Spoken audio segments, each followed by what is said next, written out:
And we is back with the new mic, you know what I'm saying? Y'all can actually hear me clearly now, you know what I'm saying? But listen, this is top five Cartoon Network shows. Top five, and this five is undefeated. Undefeated, undefeated. Cartoon Network in its heyday ran television. I don't care what nobody said. There's only one, maybe two shows in cartoon history from the 90s to the 20s that really was like better than these shows, and there's like two. Only two. Y'all know them too? Say them in the comments below. Subscribe and follow, you know what I'm saying? But listen, at five, I ain't gonna cap. At five, we got Amazing World of Gumball. Nigga, real niggas know Amazing World of Gumball when it first came out had niggas shook at first. Cause the first two episodes was like, okay, I'm fucking with it. And then after that, it was Cooks. It was Cooks. Best, it was one, arguably had a good run. It is, no one like how that joint ended, bro. See, why it end like that? You could have kept it going, dropped the movie like regular show did, keep it going, and then ended it smooth like that. People would have been cool with that. That's why it's at five. This ending just didn't resonate with me like that. At five, I hated the ending, but I loved the show throughout. That's five. Four, I'm gonna throw y'all back with this one. This is a throwback. Teen Titans, not that Teen Titans Go crap, not that new Teen Titans Go. No, I'm talking about you know who to call. Teen Titans. No, I'm talking about them, them was the OG superhero group on Cartoon Network. Them was caring. Them was caring.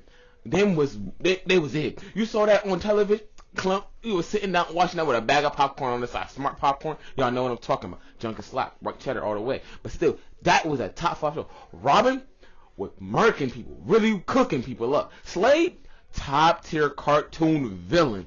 He is basically an anime villain the way he was messing with the Teen Titans. He was really giving them men their hands. Mental tactics are top four. They have four. The only thing that's four, these next three, they are just Cartoon Network classics now. They're going to always be classics. No cap. Three, Steven Universe. Steven Universe at three is the perfect spot. Now I understand why y'all put it at two or one, because two and one here it's a special place in my heart. But three, I can't lie. You put this at one, I wouldn't be mad at you. Steven Universe, when it first came out, it was a slow start. The first season was like a drag, but once you got through the first season, it was jam-packed, barely any filler. Every episode was amazing, immaculate, great animation, great fight scenes, great story. I like how after the first season, when he was older, it showed that it was still fucking with him, messing with his mind and stuff. Perfect. It was perfect. That was arguably top. It's almost peak fiction. It's a 9 in peak fiction. It's 9. Number two and one are a toss-up, in my opinion. But I like two more than one. At two, we got Regular Show. Two with Regular Show. I don't care. Nobody says Regular Show is arguably the best Cartoon Network show of all time. Has the best ending. Arguably has the best movie, and it show itself beautiful. Beautiful. Each episode was fire. It was funny, had good action, everything, good endings. There was never a bad episode. You can watch a Regular Show right now, and you could be satisfied. It has so much replay value. It's beautiful. Top is number two. It's number two. Like I said again, Regular Show is super, super, super, super good.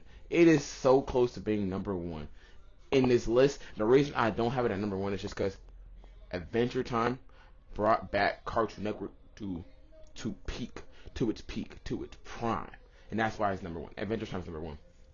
Listen, Adventure Time is so good because it gives you so many plot twists. The main character he wasn't even the main character after a while. Like, it felt like the whole group as a whole was a main character. Like, listen, Jake had his plot development, top tier, best sidekick of all time, in my opinion. Best friend sidekick behind Rigby. Rigby is second. Now, Princess Bubblegum, she is arguably the worst and the best princess, queen, whatever you want to call her, of all time. Because, like, you did your family dirty that you made. You made this family and then did them dirty right after. Like, crazy. Top tier. Then, Marceline, top tier. She's one of the best characters in Cartoon Network of all time. Like I said again, beautiful cast of characters. BMO. That's my boy, BMO. And then, Lee Finn. RP to him. Like I said again, RP to Pops too. Like I said, this is arguably, I think Cartoon Network low-key solos both Nickelodeon and Disney when it comes to cartoons. Like they're just that good. Like Craig Creek, that shit is looking like it might be top 10 soon. It's a top 10 show. I can name 5 more that are better than almost both of them. Like I said, that's why I say Cartoon Network ran really the late 90s to the early 2010s, early 2020s. And the thing is, they're still going strong. Still going strong. Said Cartoon Network is really like, once it hit peak, when it hit its stride, it hit its stride. I understand they got bought up, but they still there. They is them. They is him. They is them. They're them. And then right after you got Toonami. Like I said, that's the end of the video though. We know who the top network on television is. Cartoon Network. It's just no debate when it comes to cartoons. It's no debate. There's no debate. There is no, when I say no network better than when it comes to making TV shows, cartoon based. No, none, nada. But I'm gonna do Disney XD next because they're heavily underrated. They're gonna be next.